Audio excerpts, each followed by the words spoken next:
17. A worthy opponent. Tuesday, the 11th of December, 1962. My traps were perfect, the setting was correct. I saw rabbits, squirrels, and other rodents, quail, and birds, but I could not catch anything at all during the whole day. Don Juan had told me, as we left his house in the early morning, that I had to wait that day for a gift of power, an exceptional animal that might be lured into my traps, and whose flesh I could dry for power food. Don Juan seemed to be in a pensive mood. He did not make a single suggestion or comment. Near the end of the day he finally made a statement. "Someone is interfering with your hunting," he said. "Who?" I asked, truly surprised. He looked at me and smiled, and shook his head in a gesture of disbelief. "You act as if you didn't know who," he said. "And you've known who all day." I was going to protest, but I saw no point in it. I knew he was going to say La Catalina, and if that was the kind of knowledge he was talking about, then he was right. I did know who. "We either go home now," he continued, "or we wait until dark and use the twilight to catch her." He appeared to be waiting for my decision. I wanted to leave. I began to gather something rope that I was using, but before I could voice my wish he stopped me with a direct command. "Sit down," he said. "It would be a simpler and more sober decision just to leave now, but this is a peculiar case and I think we must stay. This show is just for you." "What do you mean?" "Someone is interfering with you, in particular, so that makes it your show." "I know who, and you also know who." "You scare me," I said. "Not me," he replied, laughing. "That woman, who is out there prowling, is scaring you." He paused, as if he were waiting for the effect of his words to show on me. I had to admit that I was terrified. Over a month before, I had had a horrendous confrontation with the sorceress called La Catalina. I had faced her at the risk of my life, because Don Juan had convinced me that she was after his life, and that he was incapable of fending off her onslaughts. After I had come in contact with her, Don Juan disclosed to me that she had never really been of any danger to him, and that the whole affair had been a trick, not in the sense of a malicious prank, but in the sense of a trap to ensnare me. His method was so unethical to me that I became furious with him. Upon hearing my angry outburst, Don Juan had begun to sing some Mexican tunes. He imitated popular crooners, and his renditions were so comical that I had ended up laughing like a child. He entertained me for hours. I never knew he had such a repertoire of idiotic songs. "Let me tell you something," he had finally said on that occasion. "If we wouldn't be tricked, we would never learn. The same thing happened to me, and it'll happen to anyone. The art of a benefactor is to take us to the brink. A benefactor can only point the way and trick. I tricked you before. You remember the way I recaptured your hunter's spirit, don't you? You yourself told me that hunting made you forget about plants. You were willing to do a lot of things in order to be a hunter, things you wouldn't have done in order to learn about plants. Now you must do a lot more in order to survive." He stared at me and broke into a fit of laughter. "This is all crazy," I said. "We are rational beings." "You're rational," he retorted. "I am not." "Of course you are," I insisted. "You are one of the most rational men I have ever met." "All right," he exclaimed. "Let us not argue. I am rational, so what?" I involved him in the argument of why it was necessary for two rational beings to proceed in such an insane way, as we had proceeded with the Lady Witch. "You're rational, all right," he said fiercely. "And that means you believe that you know a lot about the world, but do you? Do you really? You have only seen the acts of people. Your experiences are limited only to what people have done to you, or to others. Do you know nothing about this mysterious unknown world?" He signaled me to follow him to my car, and we drove to the small Mexican town nearby. I did not ask what we were going to do. He made me park my car by a restaurant, and then we walked around the bus depot and the general store. Don Juan walked on my right side, leading me. Suddenly I became aware that someone else was walking side by side with me to my left, but before I had time to turn to look, Don Juan made a fast and sudden movement. He leaned forward, as if he were picking something from the ground, and then grabbed me by the armpit, when I nearly stumbled over him. He dragged me to my car and did not let go of my arm even to allow me to unlock the door. I fumbled with the keys for a moment. He shoved me gently into the car, and then got in himself. "Drive slowly, and stop in front of the store," he said. When I had stopped, Don Juan signaled me with a nod of his head to look. La Catalina was standing at the place where Don Juan had grabbed me. I recoiled involuntarily. The woman took a couple of steps towards the car, and stood there defiantly. I scrutinized her carefully, and concluded that she was a beautiful woman. She was very dark, and had a plump body, but she seemed to be strong and muscular. She had a round full face with high cheekbones, and 2 long braids of jet black hair. What surprised me the most was her youth. She was at the most in her early 30s. "Let her come closer if she wants," Don Juan whispered. She took 3 or 4 steps towards my car, and stopped perhaps 10 feet away. We looked at each other. At that moment I felt there was nothing threatening about her. I smiled, and waved at her. She giggled, as if she were a shy little girl, and covered her mouth. Somehow I felt delighted. I turned to Don Juan to comment on her appearance and behavior, and he scared me half to death with a yell. "Don't turn your back to that woman, damn it," he said in a forceful voice. I quickly turned to look at the woman. She had taken another couple of steps towards my car, and was standing barely 5 feet away from my door. She was smiling, her teeth were big and white and very clean. There was something eerie about her smile, however. It was not friendly, it was a contained grin, only her mouth smiled. Her eyes were black and cold, and were staring at me fixedly. I experienced a chill all over my body. Don Juan began to laugh in a rhythmical cackle. After a moment's wait, the woman slowly backed away, and disappeared among people. We drove away, and Don Juan speculated that, if I did not tighten up my life and learn, she was going to step on me, as one steps on a defenseless bug. "She's the worthy opponent I told you I had found for you," he said. Don Juan said that we had to wait for an omen before we knew what to do with the woman who was interfering with my hunting. "If we see or hear a crow, we'll know for sure that we can wait, and we'll also know where to wait," he added. He slowly turned around in a complete circle, scanning all the surroundings. "This is not the place to wait," he said in a whisper. We began to walk towards the east. It was already fairly dark. Suddenly 2 crows flew out from behind some tall bushes, and disappeared behind a hill. Don Juan said that the hill was our destination. Once we arrived there, he circled it, and chose a place facing the southeast at the bottom of the hill. He cleaned the dry twigs and leaves and other debris from a circular spot 5 or 6 feet in diameter. I attempted to help him, but he refused me with a strong movement of his hand. He put his finger over his lips, and made a gesture of silence.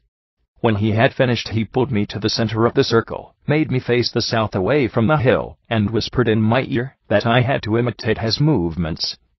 He began a sort of dance, making a rhythmical thump with his right foot. It consisted of 7 even beats spaced by a cluster of 3 fast thumps.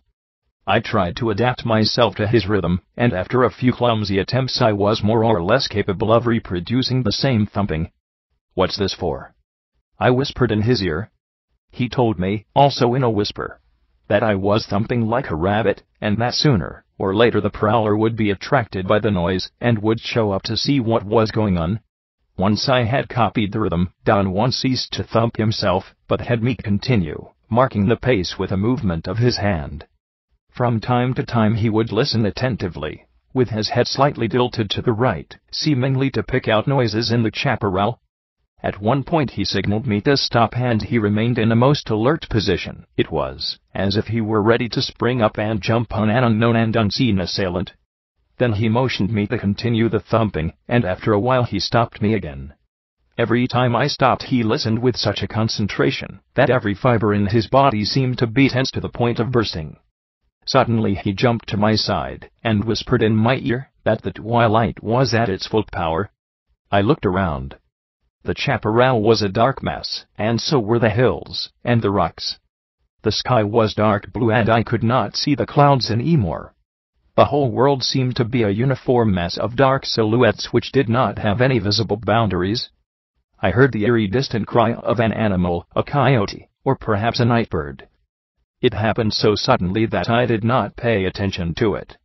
but Don Juan's body jerked a bit. I felt its vibration as he stood next to me. "Here we go," he whispered. "Thump again, and be ready." "She's here."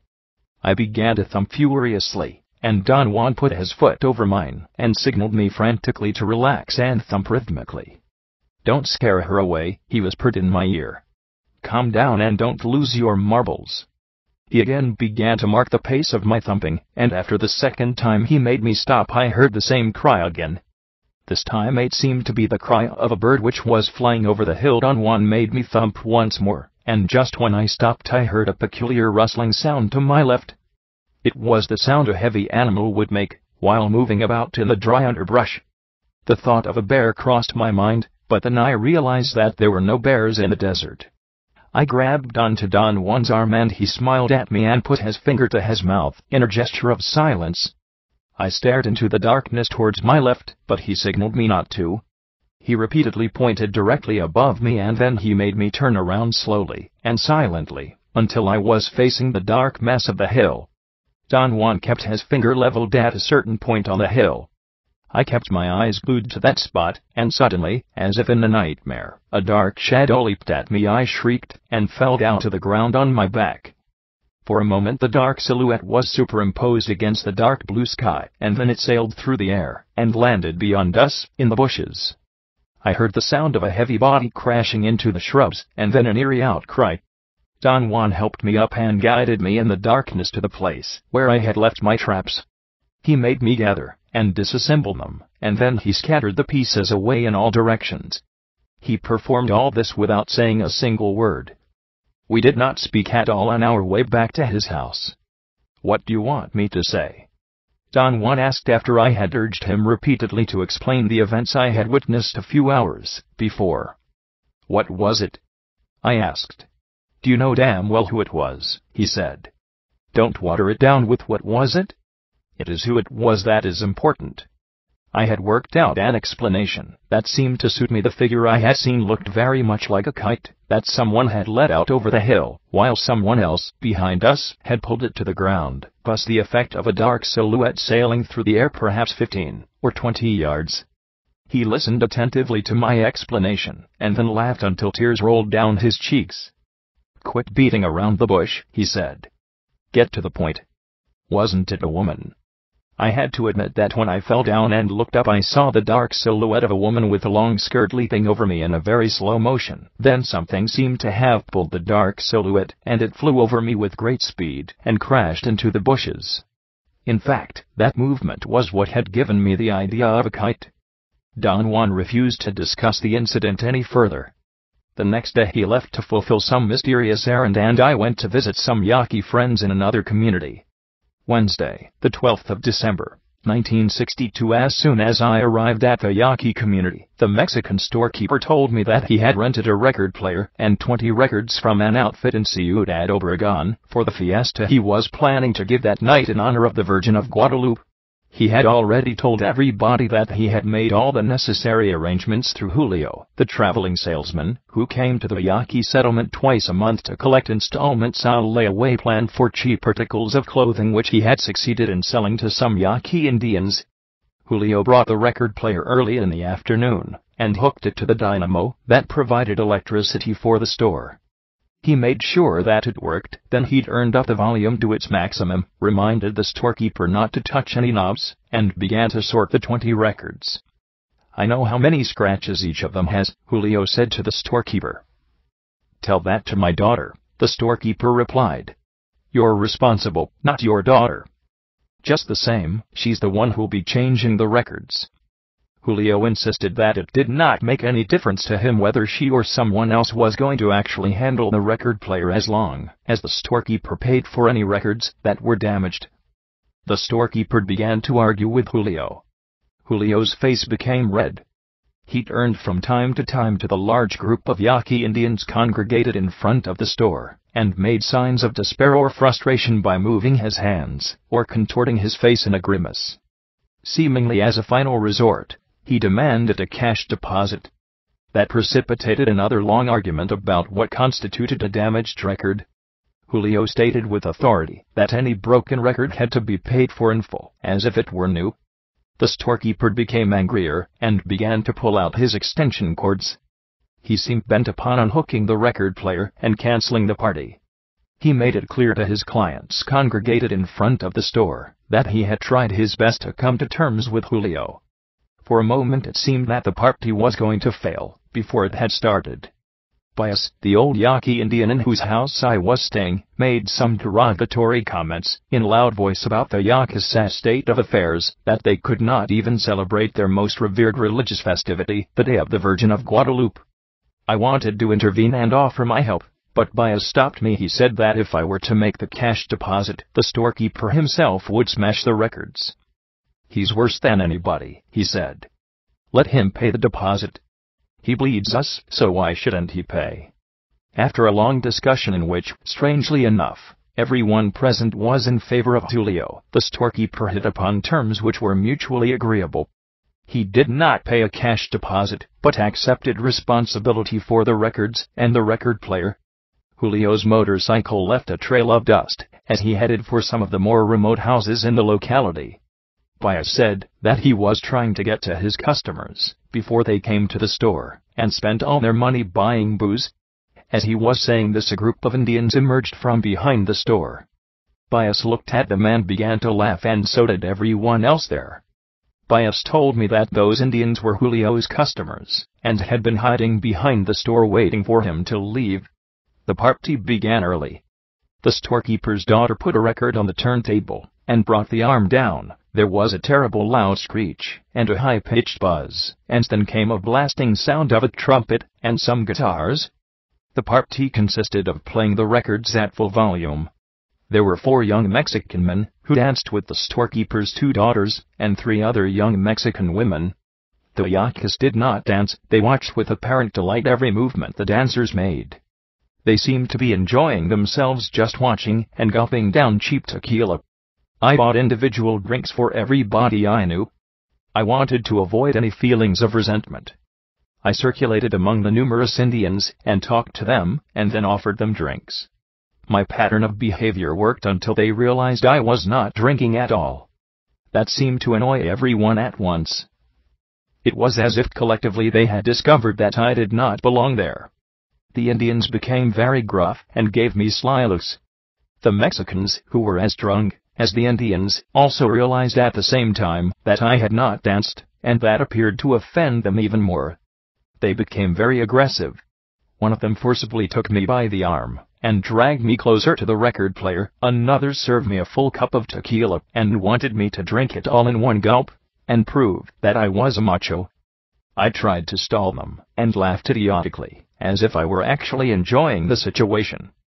I said that I would like to dance first, and then drink. One of the young men called out the name of a song. The girl in charge of the record player began to search in the pile of records. She seemed to be a little tipsy, although none of the women had openly been drinking, and had trouble fitting a record on the turntable. A young man said that the record she had selected was not a twist. She fumbled with the pile, trying to find the suitable one, and everybody closed in around her and left me. That gave me time to run behind the store, away from the lighted area, and out of sight. I stood about 30 yards away in the darkness of some bushes trying to decide what to do. I was tired. I felt it was time to get in my car and go back home. I began to walk to Bias's house, where my car was parked. I figured that, if I drove slowly, no one would notice that I was leaving. The people in charge of the record player were apparently still looking for the record. All I could hear was the high-pitched buzzing of the loudspeaker, but then came the blasting sound of a twist. I laughed out loud, thinking that they had probably turned to where I had been, and found out that I had disappeared. I saw some dark silhouettes of people walking in the opposite direction, going towards the store. We passed each other, and they mumbled, "Buenas noches." I recognized them, and spoke to them. I told them that it was a great party. Before I came to a sharp bend in the road, I encountered 2 other people, whom I did not recognize, but I greeted them anyway. The blasting sound of the record player was almost as loud there on the road as it was in front of the store. It was a dark, starless night, but the glare from the store lights allowed me to have a fairly good visual perception of my surroundings. Bias's house was very near, and I accelerated my pace. I noticed then the dark shape of a person sitting, or perhaps squatting to my left, at the bend of the road. I thought for an instant that it might have been one of the people from the party who had left before I had. The person seemed to be defecating on the side of the road. That seemed odd. People in the community went into the thick bushes to perform their bodily functions. I thought that whoever it was in front of me must have been drunk. I came to the bend and said, "Buenas noches." The person answered me with an eerie, gruff, inhuman howl. The hair on my body literally stood on end. For a second I was paralyzed. Then I began to walk fast. I took a quick glance. I saw that the dark silhouette had stood up halfway. It was a woman. She was stooped over, leaning forward. She walked in that position for a few yards, and then she hopped. I began to run, while the woman hopped like a bird by my side, keeping up with my speed. By the time I arrived at Bias's house, she was cutting in front of me and we had almost touched. I leaped across a small dry ditch in front of the house and crashed through the flimsy door. Bias was already in the house and seemed unconcerned with my story. "They pulled a good one on you," he said reassuringly. The Indians take delight in teasing foreigners. My experience had been so unnerving that the next day I drove to Don Juan's house instead of going home as I had planned to do. Don Juan returned in the late afternoon. I did not give him time to say anything but blurted out the whole story, including Bias's commentary. Don Juan's face became somber. Perhaps it was only my imagination, but I thought he was worried. "Don't put so much stock in what Bias told you," he said in a serious tone. "He knows nothing of the struggles between sorcerers. You should have known that it was something serious the moment you noticed that the shadow was to your left. You shouldn't have run either. What was I supposed to do?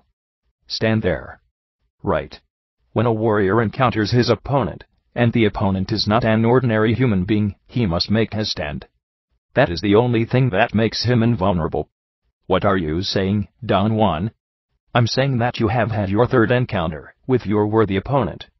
She's following you around, waiting for a moment of weakness on your part. She almost bagged you this time." I felt a surge of anxiety and accused him of putting me in unnecessary danger. I complained that the game he was playing with me was cruel. "It would be cruel if this would have happened to an average man," he said. "But the instant one begins to live like a warrior, one is no longer ordinary. Besides, I didn't find you a worthy opponent, because I want to play with you, or tease you, or annoy you. A worthy opponent might spur you on, under the influence of an opponent, like La Catalina. You may have to make use of everything I have taught you. You don't have any other alternative." We were quiet for a while. His words had aroused a tremendous apprehension in me.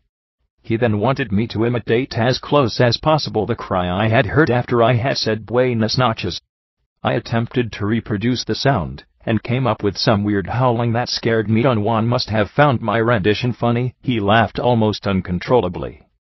Afterwards he asked me to reconstruct the total sequence: the distance I ran, the distance the woman was from me at the time I encountered her, the distance she was from me at the time I reached the house, and the place where she had begun hopping. "No fat Indian woman could hop that way," he said, after assessing all those variables. "They could not even run that far." He made me hop. I could not cover more than 4 feet each time, and if I were correct in my perception, the woman had hopped at least 10 feet with each leap. "Of course, do you know that from now on you must be on the lookout," he said in a tone of great urgency. "She will try to tap you on your left shoulder during a moment when you are unaware and weak." "What should I do?" I asked. "It is meaningless to complain," he said. "What's important from this point on is the strategy of your life." I could not concentrate at all on what he was saying. I took notes automatically. After a long silence he asked if I had any pain behind my ears, or in the nape of my neck. I said no, and he told me that if I had experienced an uncomfortable sensation in either of those 2 areas it would have meant that I had been clumsy, and that La Catalina had injured me. "Everything you did that night was clumsy," he said. "First of all, you went to the party to kill time, as though there is any time to kill. That weakened you." "You mean I shouldn't go to parties?" "No, I don't mean that. You may go any place you wish, but if you do, you must assume the full responsibility for that act. A warrior lives his life strategically. He would attend a party or a reunion like that only if his strategy calls for it. That means, of course, that he would be in total control and would perform all the acts that he deems necessary. He looked at me fixedly and smiled, then covered his face and chuckled softly. "You are in a terrible bind," he said. "Your opponent is on your trail, and for the first time in your life you cannot afford to act helter-skelter. This time you will have to learn a totally different doing, the doing of strategy. Think of it this way. If you survive the onslaughts of La Catalina, you will have to thank her someday for having forced you to change your doing." "What a terrible way of putting it!" I exclaimed. "What if I don't survive?" "A warrior never indulges in thoughts like that," he said. "When he has to act with his fellow men, a warrior follows the doing of strategy, and in that doing there are no victories or defeats. In that doing there are only actions." I asked him what the doing of strategy entailed. "It entails that one is not at the mercy of people," he replied. "At that party, for instance, you were a clown, not because it served your purposes to be a clown, but because you placed yourself at the mercy of those people. You never had any control, and thus you had to run away from them. What should I have done? Not go there at all, or else go there to perform a specific act. After horsing around with the Mexicans you were weak, and La Catalina used that opportunity. So she placed herself in the road to wait for you. Your body knew that something was out of place, though, and yet you spoke to her. That was terrible. You must not utter a single word to your opponent during one of those encounters. Then you turned your back to her. That was even worse. Then you ran away from her, and that was the worst thing you could have done. Apparently she is clumsy. A sorcerer that is worth his salt would have mowed you down right then, the instant you turned your back and ran away. So far your only defense is to stay put and do your dance." "What dance are you talking about?" I asked. He said that the rabbit thumping he had taught me was the first movement of the dance that a warrior groomed and enlarged throughout his life, and then executed in his last stand on earth. I had a moment of strange sobriety, and a series of thoughts occurred to me. On one level it was clear that what had taken place between me and La Catalina the first time I had confronted her was real. La Catalina was real, and I could not discard the possibility that she was actually following me. On the other level I could not understand how she was following me, and this gave rise to the faint suspicion that Don Juan might be tricking me, and that he himself was somehow producing the weird effects I had witnessed. Don Juan suddenly looked at the sky and told me that there was still time to go and check the sorceress. He reassured me that we were running very little danger, because we were only going to drive by her house. "You must confirm her shape," Don Juan said. "Then there won't be any doubts left in your mind, one way or the other." My hands began to sweat profusely and I had to dry them repeatedly with a towel. We got in my car and Don Juan directed me to the main highway, and then to a wide unpaved road. I drove in the center of it. Heavy trucks and tractors had carved deep trenches, and my car was too low to go on either the left or the right side of the road. We went slowly amid a thick cloud of dust. The coarse gravel which was used to level the road had lumped with dirt during the rains, and chunks of dry mud rocks bounced against the metal underside of my car, making loud explosive sounds.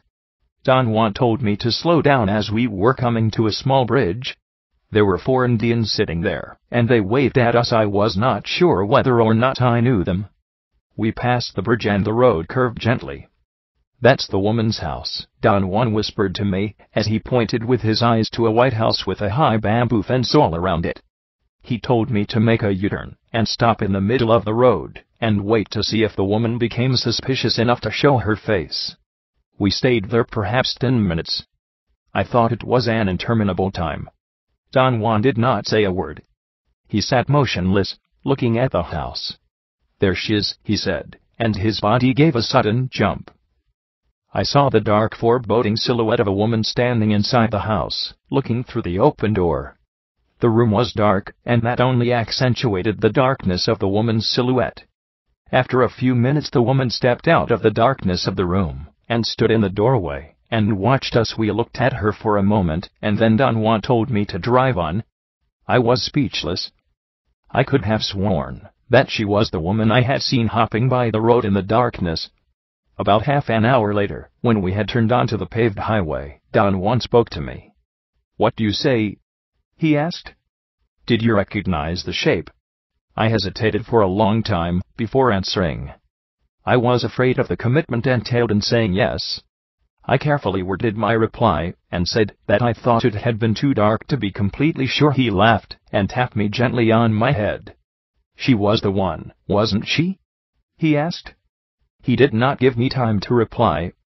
He put a finger to his mouth in a gesture of silence, and whispered in my ear that it was meaningless to say anything, and that in order to survive La Catalina's onslaughts I had to make use of everything he had taught me. 18. The Sorcerer's Ring of Power. In May of 1971 I paid Don Juan the last visit of my apprenticeship. I went to see him on that occasion in the same spirit I had gone to see him during the 10 years of our association, that is to say, I was once again seeking the amenity of his company. His friend Don Genaro, a Mazatec Indian sorcerer, was with him. I had seen both of them during my previous visit 6 months earlier.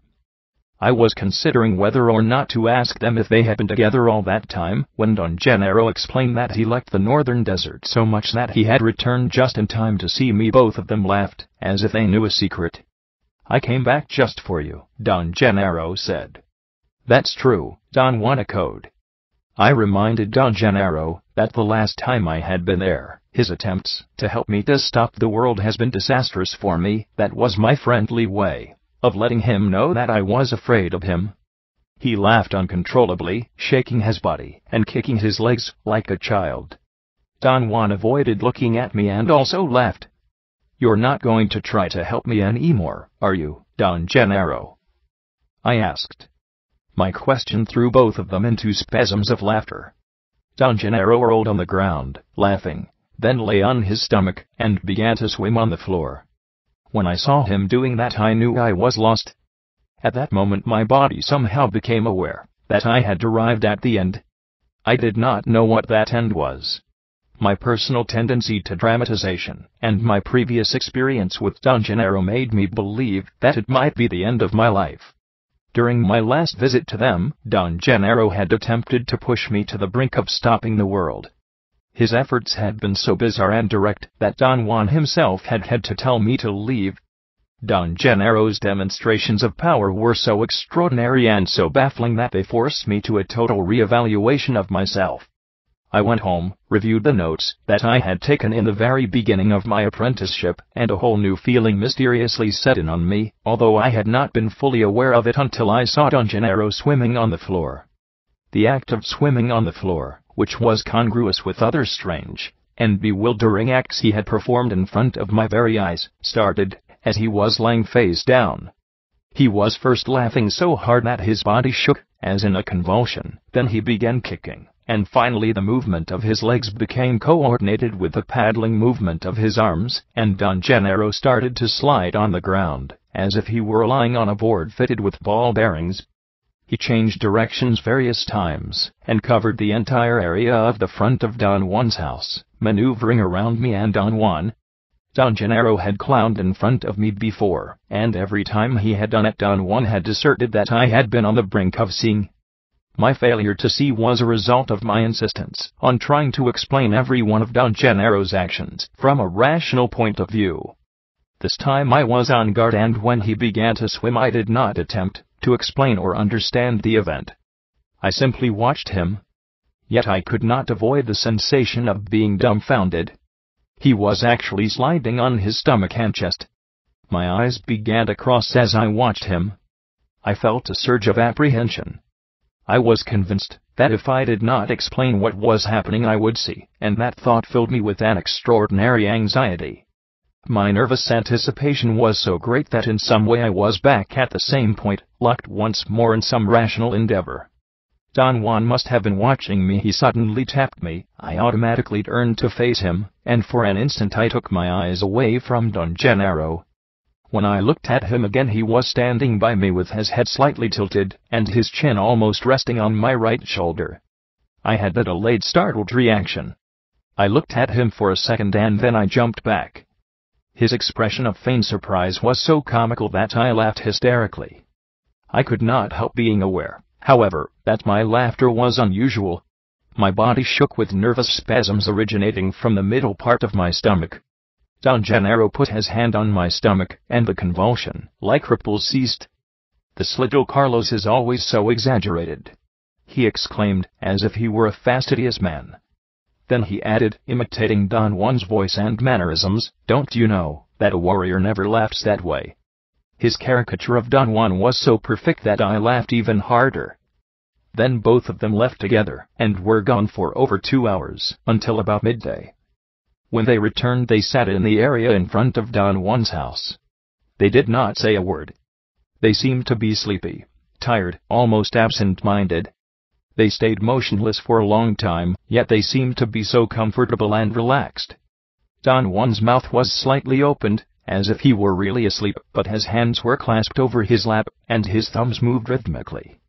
I fretted and changed sitting positions for a while, then I began to feel a soothing placidity. I must have fallen asleep. Don Juan's chuckle woke me up. I opened my eyes. Both of them were staring at me. "If you don't talk, you fall asleep," Don Juan said, laughing. "I'm afraid I do," I said.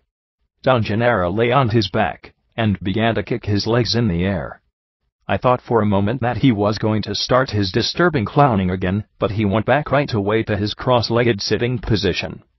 "There is something you ought to be aware of by now," Don Juan said. "I call it the cubic centimeter of chance. All of us, whether or not we are warriors, have a cubic centimeter of chance that pops out in front of our eyes from time to time. The difference between an average man and a warrior is that the warrior is aware of this, and one of his tasks is to be alert, deliberately waiting, so that when his cubic centimeter pops out he has the necessary speed, the prowess to pick it up. Chance, good luck, personal power, or whatever you may call it, is a peculiar state of affairs. It is like a very small stick that comes out in front of us and invites us to pluck it. Usually we are too busy, or too preoccupied, or just too stupid and lazy to realize that that is our cubic centimeter of luck. A warrior, on the other hand, is always alert and tight, and has the spring, the gumption necessary to grab it. Is your life very tight? Don Genaro asked me abruptly. "I think it is," I said with conviction. "Do you think that you can pluck your cubic centimeter of luck?" Don Juan asked me with a tone of incredulity. "I believe I do that all the time," I said. "I think you are only alert about things you know," Don Juan said. "Maybe I'm kidding myself, but I do believe that nowadays I am more aware than at any other time in my life," I said, and really meant it. Don Genaro nodded his head in approval. "Yes," he said softly, as if talking to himself. "Little Carlos is really tight, and absolutely alert." I felt that they were humoring me. I thought that perhaps my assertion about my alleged condition of tightness may have annoyed them. "I didn't mean to brag," I said. Don Genaro arched his eyebrows, and enlarged his nostrils. He glanced at my notebook and pretended to be writing. "I think Carlos is tighter than ever," Don Juan said to Don Genaro. "Maybe he's too tight," Don Genaro snapped. "He may very well be," Don Juan conceded. I did not know what to interject at that point, so I remained quiet. "Do you remember the time when I jammed your car?" Don Juan asked casually. His question was abrupt and unrelated to what we had been talking about. He was referring to a time when I could not start the engine of my car until he said I could. I remarked that no one could forget such an event. "That was nothing," Don Juan asserted in a factual tone. "Nothing at all." "True, Genaro." "True," Don Genaro said indifferently. "What do you mean?" I said in a tone of protest. "What you did that day was something truly beyond my comprehension."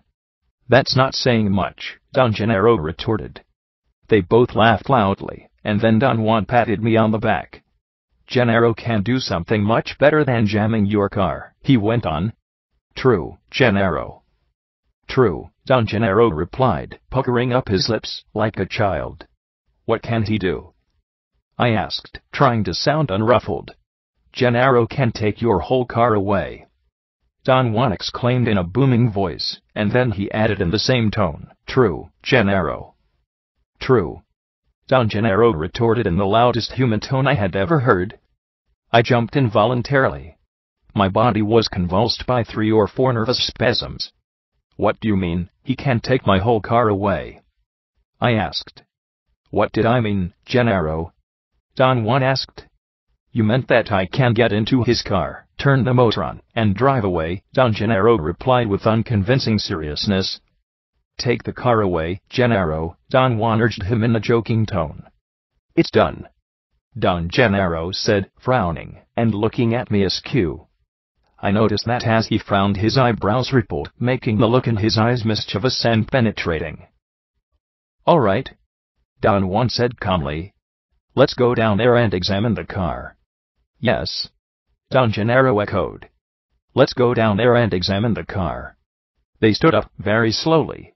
For an instant I did not know what to do, but Don Juan signaled me to stand up. We began walking up the small hill in front of Don Juan's house. Both of them flanked me, Don Juan to my right and Don Genaro to my left.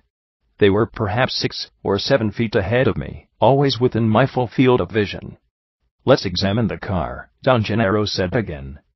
Don Juan moved his hands as if he were spinning an invisible thread. Don Genaro did likewise, and repeated, "Let's examine the car." They walked with a sort of bounce. Their steps were longer than usual, and their hands moved as though they were whipping, or batting some invisible objects in front of them. I had never seen Don Juan clowning like that and felt almost embarrassed to look at him. We reached the top and I looked down to the area at the foot of the hill, some 50 yards away, where I had parked my car. My stomach contracted with a jolt. The car was not there. I ran down the hill. My car was not anywhere in sight. I experienced a moment of great confusion. I was disoriented. My car had been parked there since I had arrived early in the morning. Perhaps half an hour before, I had come down to get a new pad of writing paper. At that time I had thought of leaving the windows open because of the excessive heat, but the number of mosquitoes and other flying insects that abounded in the area had made me change my mind, and I had left the car locked as usual. I looked all around again. I refused to believe that my car was gone. I walked to the edge of the cleared area. Don Juan and Don Genaro joined me, and stood by me, doing exactly what I was doing, peering into the distance to see if the car was somewhere in sight. I had a moment of euphoria that gave way to a disconcerting sense of annoyance. They seemed to have noticed it, and began to walk around me, moving their hands, as if they were rolling dough in them. "What do you think happened to the car, Genaro?" Don Juan asked in a meek tone. "I drove it away," Don Genaro said, and made the most astounding motion of shifting gears and steering. He bent his legs as though he were sitting, and remained in that position for a few moments, obviously sustained only by the muscles of his legs. Then he shifted his weight to his right leg, and stretched his left foot to mimic the action on the clutch. He made the sound of a motor with his lips, and finally, to top everything, he pretended to have hit a bump in the road, and bobbed up and down, giving me the complete sensation of an inept driver that bounces without letting go of the steering wheel. Don Genaro's pantomime was stupendous. Don Juan laughed until he was out of breath. I wanted to join them in their mirth, but I was unable to relax. I felt threatened and ill at ease. An anxiety that had no precedence in my life possessed me. I felt I was burning up inside, and began kicking small rocks on the ground, and ended up hurling them with an unconscious and unpredictable fury. It was as if the wrath was actually outside of myself and had suddenly enveloped me. Then the feeling of annoyance left me as mysteriously as it had hit me. I took a deep breath and felt better. I did not dare to look at Don Juan. My display of anger embarrassed me, but at the same time I wanted to laugh. Don Juan came to my side and patted me on the back. Don Genaro put his arm on my shoulder. "It's all right, Don Genaro said. "Indulge yourself. Punch yourself in the nose and bleed. Then you can get a rock and knock your teeth out. It'll feel good. And if that doesn't help, you can mash your balls with the same rock on that big boulder over there." Don Juan giggled. I told them that I was ashamed of myself for having behaved so poorly. I did not know what had gotten into me. Don Juan said that he was sure I knew exactly what was going on, that I was pretending not to know, and that it was the act of pretending that made me angry. Don Genaro was unusually comforting. He patted my back repeatedly. "It happens to all of us," Don Juan said. "What do you mean by that, Don Juan?" Don Genaro asked, imitating my voice, mocking my habit of asking Don Juan questions. Don Juan said, "Some absurd things like when the world is upside down we are right side up, but when the world is right side up we are upside down. Now when the world and we are right side up, we think we are upside down." He went on and on, talking gibberish, while Don Genaro mimicked my taking notes. He wrote on an invisible pad, enlarging his nostrils, as he moved his hand, keeping his eyes wide open and fixed on Don Juan. Don Genaro had caught on to my efforts to write without looking at my pad in order to avoid altering the natural flow of conversation. His portrayal was genuinely hilarious. I suddenly felt very at ease, happy. Their laughter was soothing. For a moment I let go, and had a belly laugh. But then my mind entered into a new state of apprehension, confusion, and annoyance. I thought that whatever was taking place there was impossible. In fact, it was inconceivable according to the logical order by which I am accustomed to judge the world at hand. Yet, as the perceiver, I perceived that my car was not there. The thought occurred to me, as it always had happened when Don Juan had confronted me with inexplicable phenomena, that I was being tricked by ordinary means. My mind had always, under stress, involuntarily, and consistently repeated the same construct. I began to consider how many Confederates Don Juan and Don Genaro would have needed in order to lift my car, and remove it from where I had parked it. I was absolutely sure that I had compulsively locked the doors, the handbrake was on, it was in gear, and the steering wheel was locked. In order to move it they would have had to lift it up bodily. That task would have required a labor force that I was convinced neither of them could have brought together.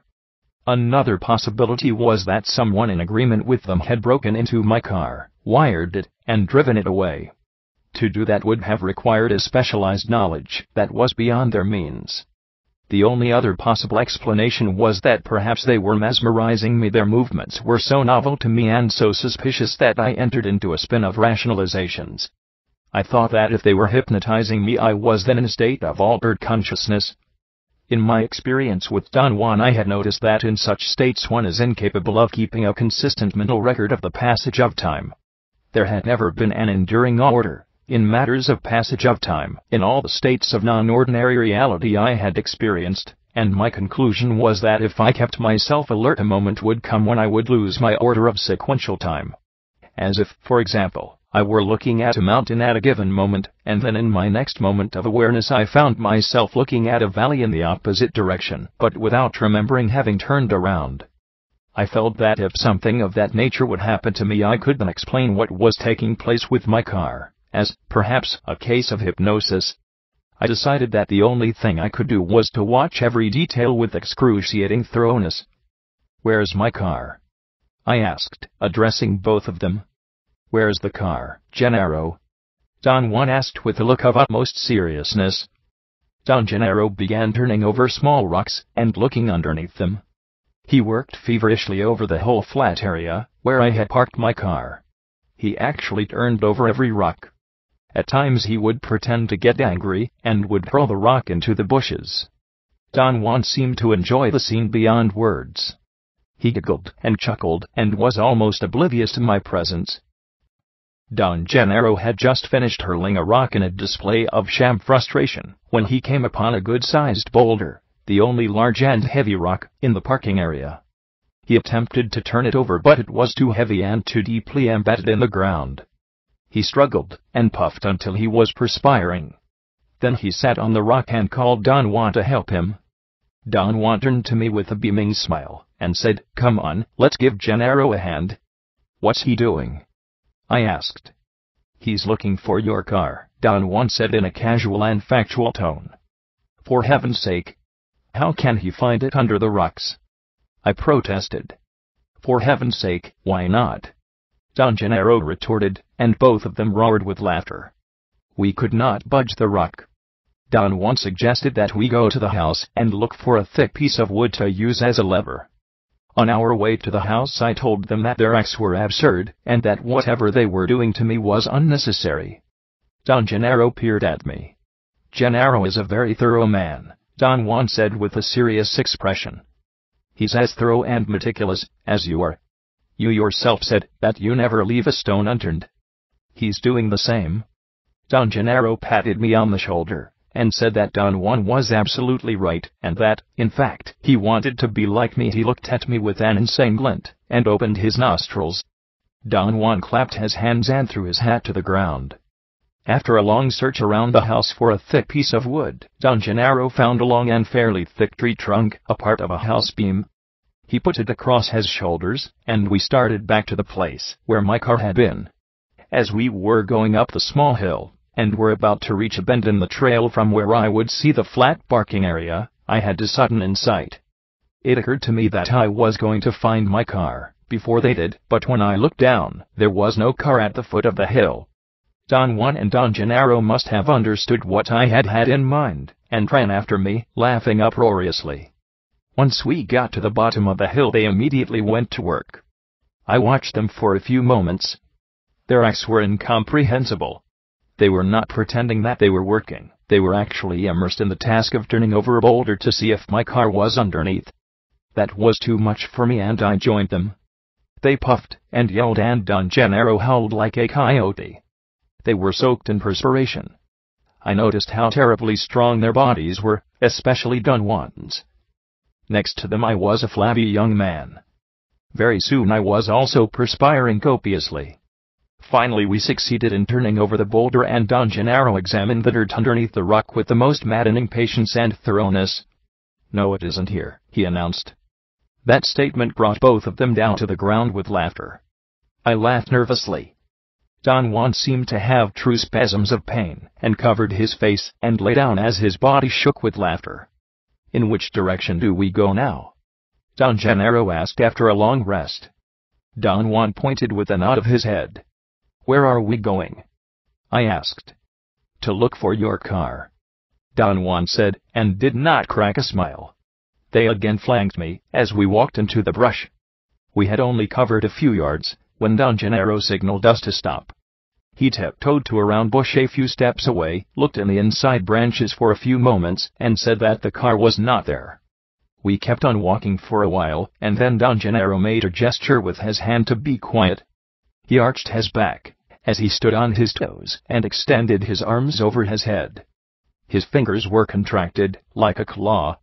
From where I stood, Don Genaro's body had the shape of a letter S. He maintained that position for an instant, and then virtually plunged head first on a long twig with dry leaves. He carefully lifted it up and examined it, and again remarked that the car was not there.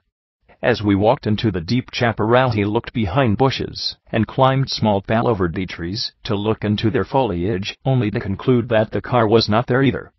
Meanwhile I kept a most meticulous mental record of everything I touched or saw. My sequential and orderly view of the world around me was as continuous as it had always been. I touched rocks, bushes, trees. I shifted my view from the foreground to the background by looking out of one eye and then out of the other. By all calculations I was walking in the chaparral as I had done scores of times during my ordinary life. Next Don Genaro lay down on his stomach and asked us to do likewise. He rested his chin on his clasped hands. Don Juan did the same. Both of them stared at a series of small protuberances on the ground that looked like minute hills. Suddenly Don Genaro made a sweeping movement with his right hand and clasped something. He hurriedly stood up, and so did Don Juan. Don Genaro held his clasped hand in front of us and signaled us to come closer and look. Then he slowly began to open his hand. When it was half open, a big black object flew away. The motion was so sudden, and the flying object was so big that I jumped back and nearly lost my balance. Don Juan propped me up. "That wasn't the car," Don Genaro complained. "It was a goddamn fly." "Sorry." Both of them scrutinized me. They were standing in front of me and were not looking directly at me but out of the corners of their eyes. It was a prolonged look. "It was a fly, wasn't it?" Don Genaro asked me. "I think so," I said. "Don't think," Don Juan ordered me imperiously. "What did you see?" "I saw something as big as a crow flying out of his hand," I said. My statement was congruous with what I had perceived and was not intended as a joke, but they took it as perhaps the most hilarious statement that anyone had made that day. Both of them jumped up and down and laughed until they choked. "I think Carlos has had enough," Don Juan said. His voice sounded hoarse from laughing. Don Genaro said that he was about to find my car, that the feeling was getting hotter and hotter. Don Juan said we were in a rugged area, and that to find the car there was not a desirable thing. Don Genaro took off his hat and rearranged the strap with a piece of string from his pouch. Then he attached his woolen belt to a yellow tassel affixed to the brim of the hat. "I'm making a kite out of my hat," he said to me. I watched him and I knew he was joking. I had always considered myself to be an expert on kites. When I was a child I used to make the most complex kites, and I knew that the brim of the straw hat was too brittle to resist the wind. The hat's crown, on the other hand, was too deep, and the wind would circulate inside it, making it impossible to lift the hat off the ground. "You don't think it'll fly, do you?" Don Juan asked me. "I know it won't," I said. Don Genaro was unconcerned and finished attaching a long string to his kite hat. It was a windy day and Don Genaro ran downhill as Don Juan held his hat. Then Don Genaro pulled the string, and the damn thing actually flew. Look at the kite!" Don Genaro yelled. It bobbed a couple of times but it remained in the air. "Don't take your eyes off the kite," Don Juan said firmly. For a moment I felt dizzy. Looking at the kite, I had a complete recollection of another time. It was as if I were flying a kite myself, as I used to, when it was windy high the hills of my hometown. For a brief moment the recollection engulfed me and I lost my awareness of the passage of time.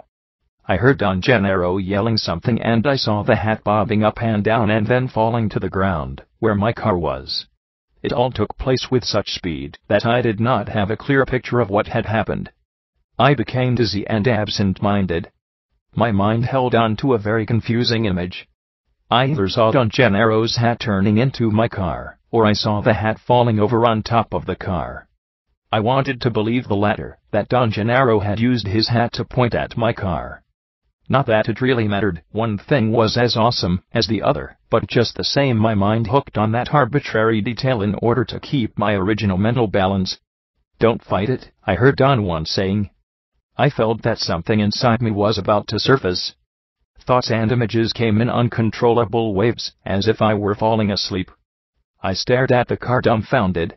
It was sitting on a rocky flat area about 100 feet away. It actually looked as if someone had just placed it there. I ran towards it and began to examine it. "Goddamn it!" Don Juan exclaimed.